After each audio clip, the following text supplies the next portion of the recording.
Bueno, tenemos también un personaje muy significativo en la vida del país, el doctor Miguel Uribe Turbay, quien se menciona entre nada menos que candidatos a la presidencia de la República. Fue candidato a la alcaldía de Bogotá, ex secretario de gobierno de la ciudad en la época de la alcaldía de Enrique Peñalosa. Doctor Miguel Uribe Turbay, muy buenos días. Muy buenos días, doctor Fernando. Un saludo muy especial para usted y para todos sus oyentes. Bueno, esta ciudad, la de Bogotá, a la que usted sirvió tanto tiempo, parece tomada por los vándalos, hacen lo que les parece y la alcaldesa lo cita a una mesa de negociación donde uno no sabe qué demonios es lo que pretende negociar y ellos no asisten por falta de garantías. Hágame el favor, pero ¿cuál es la visión que usted tiene de estos acontecimientos dramáticos que terminaron ayer en que no fue posible la tal mesa de negociación que tendría lugar entre los funcionarios de la alcaldía, la alcaldesa, dicen ellos, que tenía que estar presente, y los miembros de la primera línea, es decir, los terroristas que azotan la paz en la ciudad de Bogotá? Pero ¿cuál es su visión, doctor Uribe Turbay? Doctor Fernando, es completamente frustrante ver lo que está pasando en Bogotá.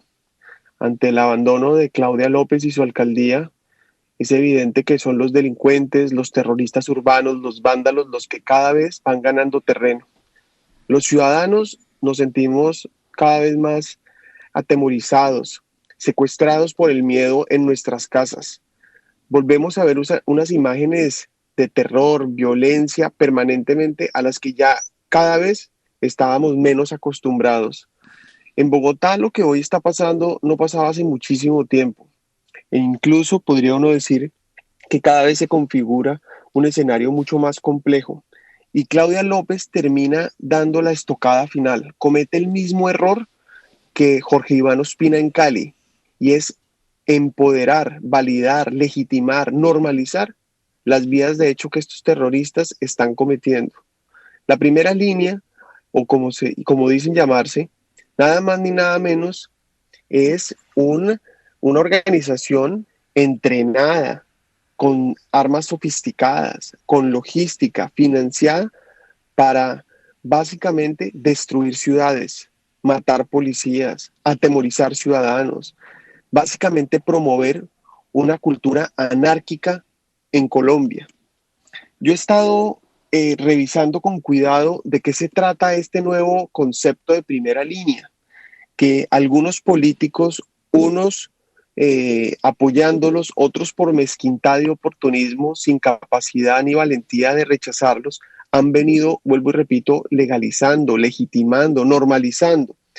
En este conjunto se encuentra la alcaldesa, o en este conjunto político se encuentra la alcaldesa de Bogotá, que como usted ha visto durante este último mes y medio, no ha tenido la vehemencia, la sensatez,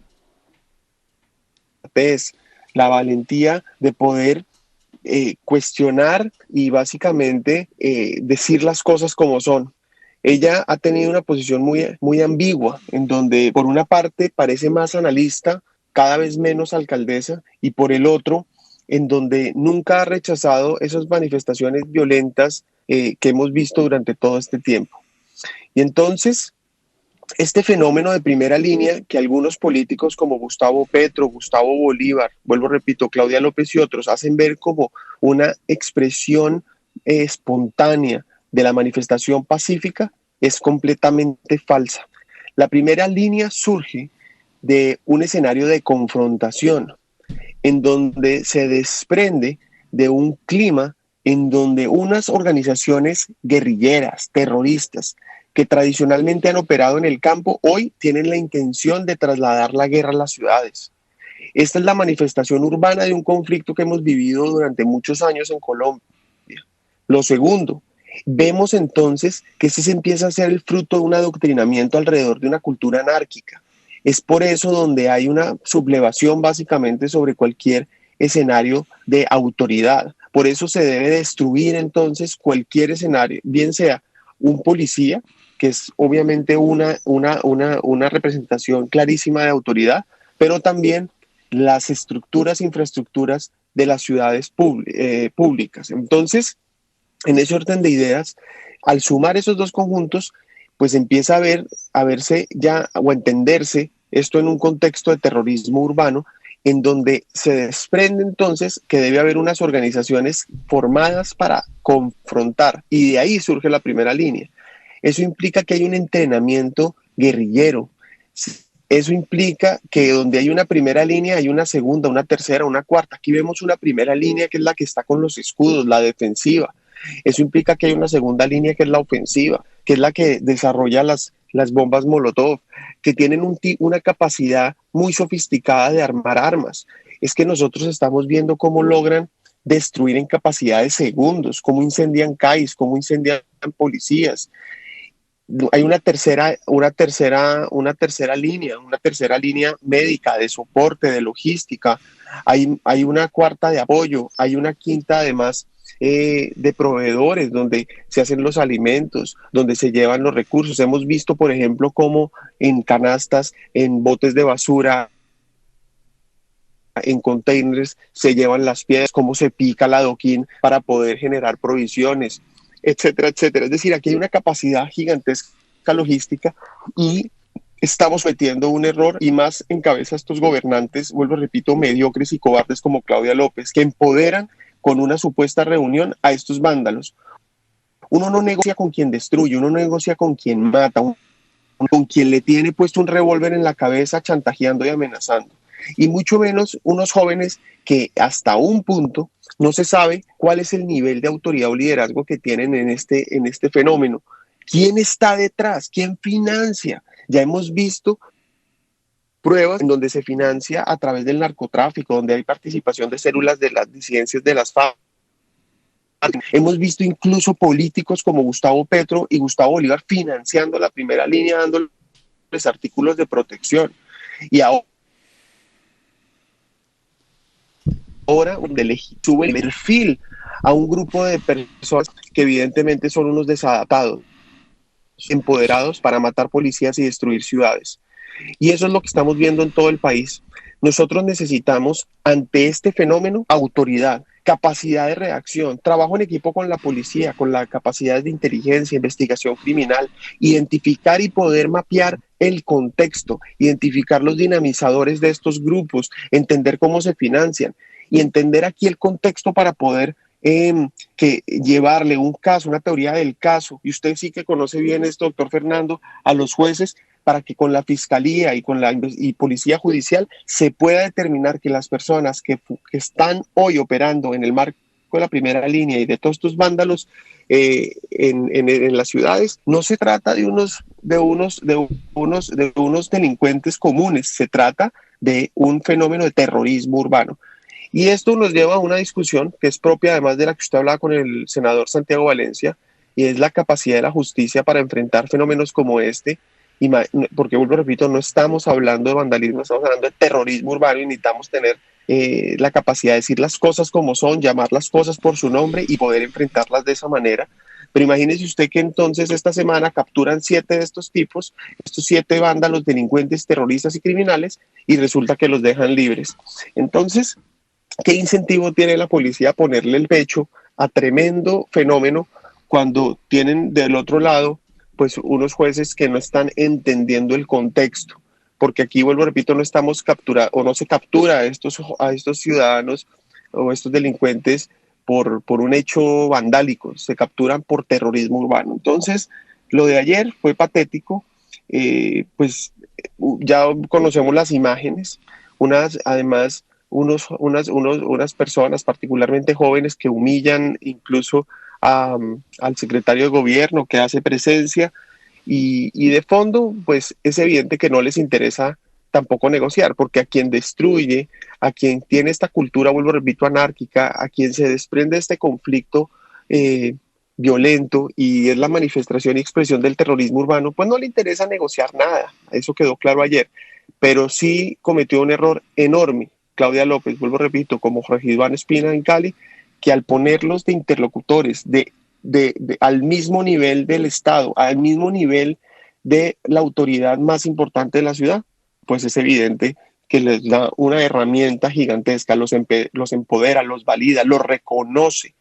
Y pues nada queda por decir que lo que está pasando en Kennedy, en el Portal de las Américas, en donde se hacen llamar Portal de Resistencia, en donde en Suba, en el Portal de Suba, en Usme, es nada más ni nada menos que la expresión de una suma de estos grupos de confrontación que ya describí en detalle, sino que además tiene la participación de otro tipo de grupos delincuenciales, como de delincuencia básicamente organizada zonal, en donde obviamente hay, entre otras cosas, microtráfico involucrado. Entonces, eso es lo que estamos viendo en la ciudad y desafortunadamente no tenemos una alcaldía con la capacidad operativa. Aquí no necesitamos más discurso, aquí no necesitamos más videos de YouTube, no más videos de Twitter. Necesitamos capacidad operativa para enfrentar el crimen y la delincuencia, tener autoridad para acabar las vías de hecho, proteger inmediatamente la infraestructura pública y empoderar a los policías que salgan cumpliendo los derechos humanos y la Constitución, los deberes como debe ser, para defendernos a toda la ciudadanía. Asumiendo a alguien el riesgo político que eso represente, porque a los policías no se los puede mandar a que cumplan una tarea para que después, cuando la cumplen, sean víctimas de los ataques de que son víctimas y a ellos sí los metan a la cárcel. Es inaudito, es inaudito. Porque la responsabilidad política ¿de quién es? Pues de quien da la orden, de quien da la orden. Eso en gobierno del presidente Uribe era perfectamente claro y se lo decíamos siempre a la policía: haga esto, haga aquello, la responsabilidad es mía. Como tiene que ser, doctor Uribe, la responsabilidad política es del poder político y no de los policías que están cumpliendo su deber. Y usted mencionó el tema del microtráfico. Para nosotros ese es el tema central de la tragedia de Bogotá, la cocaína. RCN hizo, no sé si usted lo vio, una excelente presentación de lo que pasaba en un portal de esos, que era un mercado de drogas, del perico y de no sé cuántas cosas que por lo menos los de mi generación desconocemos, pero ahí está todo el principio de esta tragedia, porque era precisamente en uno de esos portales claves en los desórdenes, un mercado de droga. No nos equivoquemos sobre eso, doctor Miguel Uribe Turbay. El nombre del juego es cocaína. ¿Que quién los financia? No le da eso más vueltas. El microtráfico, que es un negocio fabuloso, gigantesco, enorme, que se ha destapado en los últimos tiempos, tal vez pues al amparo de una autoridad permisiva, ¿no le parece?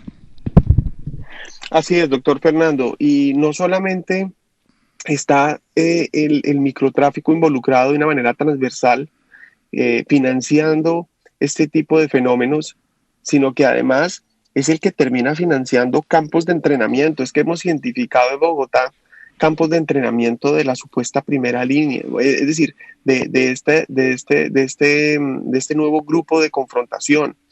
El microtráfico ha aprovechado este clima en donde se ha debilitado las instituciones, donde se entretiene a la policía con otro tipo de fenómenos de terrorismo urbano para poder profundizar sus redes, para poder fortalecer su distribución, para poder crecer rápidamente en ciertas zonas de la ciudad. Y detrás de todo esto, obviamente hay un interés criminal.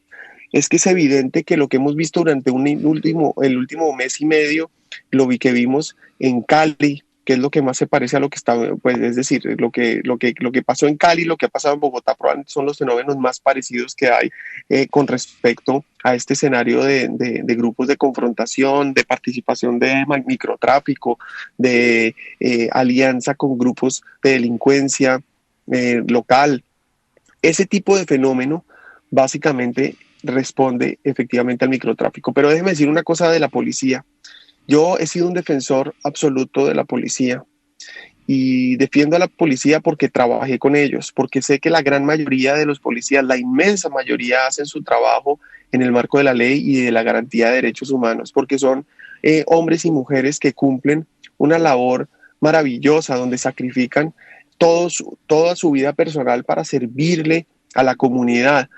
Y por eso promovimos una primera marcha para apoyarlos, para dar un primer mensaje. Por eso hice una vaca para poder contrarrestar estos esfuerzos de senadores que financian la primera línea como Gustavo Bolívar y Gustavo Petro, para poder decirles no solamente aquí hay un apoyo económico para los policías heridos en el marco de los disturbios, sino además también, doctor Fernando, para darles moral. Usted que trabajó tan cerca de ellos sabe que hay que reconocerles, hay que recordarles que somos más los ciudadanos que agradecemos su labor. Y además, un tema fundamental, visibilizar los atropellos de los cuales están siendo parte, porque detrás de esto hay un ataque sistemático para deslegitimar a la policía, para desinstitucionalizar al Estado colombiano, para poder quitarle capacidad operativa, como usted acaba de decirlo, a la policía. Y cuando usted tiene gobernantes que, como Claudia López, que primero parecen más analistas políticas que alcaldesas, que parecen estar más de acuerdo con los manifestantes tipo de la primera línea que con las autoridades, que legitima y empodera en escenarios de diálogo, subiéndole el nivel, reconociendo a estos terroristas y estos vándalos, pues es evidente que se deprime un poco o se restringe esa capacidad operativa de la policía. Pero ¿eso a qué me lleva? A decir que aquí hay un sector de opinión, no solamente políticos irresponsables como Gustavo Bolívar y Gustavo Petro, que no se nos olvide nunca, que financian la primera línea para destruir la infraestructura pública y matar policías, pero van mucho más allá. Déjeme recordar que hace una semana la supuesta primera línea de Suba sacó un comunicado diciendo que iba a atacar a los usuarios de Transmilenio en Suba. Es decir, ya estamos en un contexto completamente diferente, en donde ya no solamente es el escenario que describí inicialmente en contra de las autoridades públicas, sino también en contra de los ciudadanos. Es decir, esto se llama guerra urbana, terrorismo urbano.